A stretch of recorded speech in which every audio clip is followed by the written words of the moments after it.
Most people think ChatGPT is overrated because they are using it completely wrong. In this video, I'll teach you the exact step-by-step method on how you use ChatGPT right, so it's actually become useful. By the end of this video, you know how to get better answers. By the end of this video, you know how to get better answers, save time, and avoid beginner's mistake. Most people use ChatGPT. Every AI tool is for a particular reason. You can't use the AI tool used for writing, for research to write points. You can't use the AI tool used for image to do video. You can't use the AI used for image to write. It doesn't work. So most people use ChatGPT for the wrong reason, or they use ChatGPT without giving the specific instruction that is needed for you. You are new here, test AI tool and show exactly what works. No hype, no fake claim. Today, we're starting with the most AI tool, ChatGPT. I'll show you what ChatGPT really is, how to use it properly, how to get better results than most people are using it. The first question is, what is ChatGPT? I'm very sure most of you in this video know what ChatGPT is. ChatGPT is an AI assistant trained on large amount of text, large amount of data. It doesn't take a human, predicts the best response based on your inputs. That means one thing is critical. Your input is very critical. That is what you prompt. That is the kind of question that you ask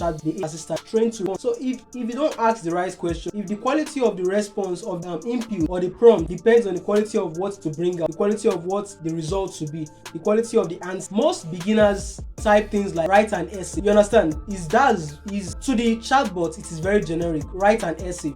Give me ideas. Whereas we've said it is not human. It's only an human in school or in a school setting that cannot say write an essay on this and this. But to the chatbot, you have to explain. When you give those kind of prompts, or those kind of prompts like write an essay, give me ideas, you then say the ChatGPT is bad because of the way you ask the question. Those kind of questions will also give those kind of generic answer. You ask the generic question, you get a generic answer, generic input, generic output. That's the way it should be. The prompt is just vague. It's too vast. Write an essay. Essay on what? Is it descriptive? Is it informative? Is it argumentative? You have to specify for the A. You cannot say write an essay. So as an human now, you can say write an essay. Even to an human, you need a context that explains better. So now we are going to talk the right ways to prompt ChatGPT.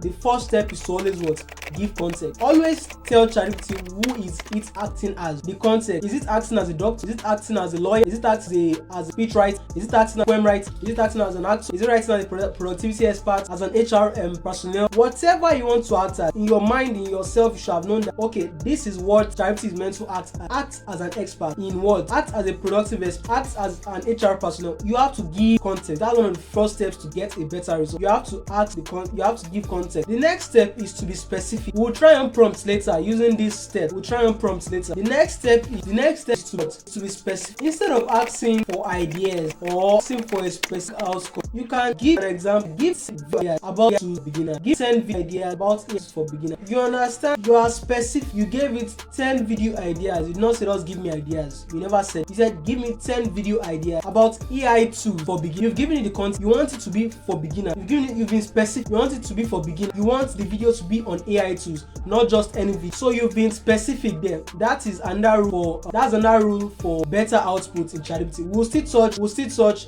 examples showing all this in action. If you want, I have a detailed prompt pack in the description below. If you want battle tested prompt in different genres of life or work, for school, for everything, for everyday life, the prompt pack is packed with everything, 100 in total. I've tested it myself. I'm working on it for 2 months now, and they give the best output. So you can check it out in the description below. The third step is adding constraints. You tell ChatGPT what you want in the output. What do you expect to see in the output? That means before you ask the question, you should have had the goal in mind. The expectation should have had the expectation in mind. So keep them under 60 seconds and optimize for YouTube short. You can see what you say. Your expectation, what you want, everything should be under 60 seconds. Do you get the prompt I said? Let me repeat it. Keep them under 60 seconds and optimize for YouTube. Let's say you're trying to write a script now. I don't know what you're trying to, but you now give that constraint. I just brought out this example just to show the constraint. There's a time constraint there. There's a constraint that says it must be for YouTube shorts, not long form video. It must be optimized for only YouTube shorts. You understand the constraint, the time and the manner you want it. There's a constraint. So the full prompt, let me give a full prompt. Adding all these things together. Step 1, step 2, step 1 is give it someone to act as. Step 2 is being specific, and step 3 is adding constraint.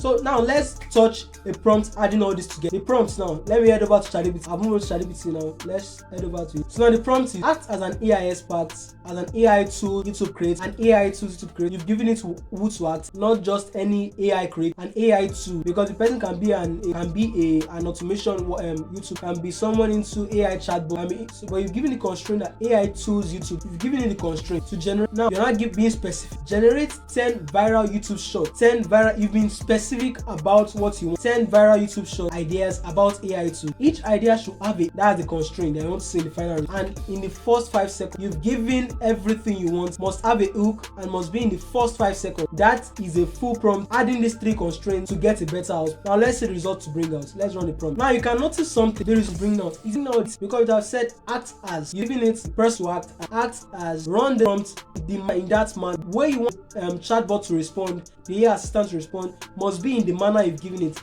Must be in the person to as, must be specific you asked it, and must follow the constraints you've given it. Now you notice something important. It has given it. If you don't like the results, if you don't like the results from the prompt that it has given, don't start over. Because if you start over, you are telling it to start again. You are giving it, okay, start afresh. You've already given the parameters you want. All you just do is to refine it. That's what we call follow-up prompt. After it, you will see some messages, or you cannot give it, okay, what you gave was, well, I want this, and this. I want the hooks to be more curiosity driven. I want the hooks to be beginner friend. I want this, I want that. You understand? So if giving a follow-up, not starting again, you are refining the answer, you are refining the output. That will give it even more detail, will bring it down to what you actually want. So now what can ChatGPT know? You should always know ChatGPT is not accurate. It is an AI. You always see it below on every chatbot. It can make mistakes, check important information. You always see those things behind. If you check the bottom here, you see it. ChatGPT can make mistakes, check important information. If you check other chatbots too, like Claude, like Google Gemini, you always hit on it can make mistakes. They are not humans. Even humans make mistakes. They are not perfect. Something maybe based on what he saw a word there, he cannot bring it. So it may not always be accurate. Majorly in real-time data, some things may not be it may not get the real-time information or the real-time news about some. ChatGPT is not a replacement for thinking. It's not a replacement for thinking. Studies have shown that if you are using ChatGPT to think, most times it's not just a replacement for thinking. I can't really give more detail on it. Whenever you want to use ChatGPT, always use your human discretion when you are getting the result. Maybe you want to write an essay now, just tell it to give you sources where you can get that topic. It will go through the internet, give you the information, places where you can get, sites, sources where you can get that information. So your own discretion as human, go to the site, pick out the information. You just use it as an outline. Use to outline points you can use. Use to outline places you can get information. Don't use it to write everything. If not, you yourself, is it that you look most of the time you can, when you write certain things finished from the chatbot, you yourself will not even, you may not eventually not know what you wrote. It's things that have been tested, things that have been researched about, things that have been proven. And most time the writer doesn't know what he or she wrote down at the end when question is being asked. So if you're using this, so as a student, you don't use ChatGPT for every day. Just use to outline. Just use to outline. And you can use to plan workflows also. You can use to plan workflow. That is automating your day. Imagine maybe you are having an exam. You can tell it, I'm having an exam in 2 weeks time. Tell me how to plan ahead. You are having this, you are going out, tell me how to do this. So you use it to automate your day. So you can use ChatGPT. ChatGPT is extremely powerful if you use it the right way. If you've learned something so far, hit the like button. I test a lot of AI tools and prompts myself. I've linked the tools in the description, the prompt pack I have in the description below. I've tested it for 2 months now. I've been working on it. It's 100 in total. You can get in the description below and get your own copy. So you can use it for everyday work. If you are stuck on how to think, it contains everything. The acting, being specific, constraints, no hype, just tools that work, just a prompt that work, and it has been tested severally. So if this video helped you, subscribe. I test AI tools weekly and break them down simply, no hype, just real facts. And comment below with what AI tool should I test next. Thank you for watching and goodbye.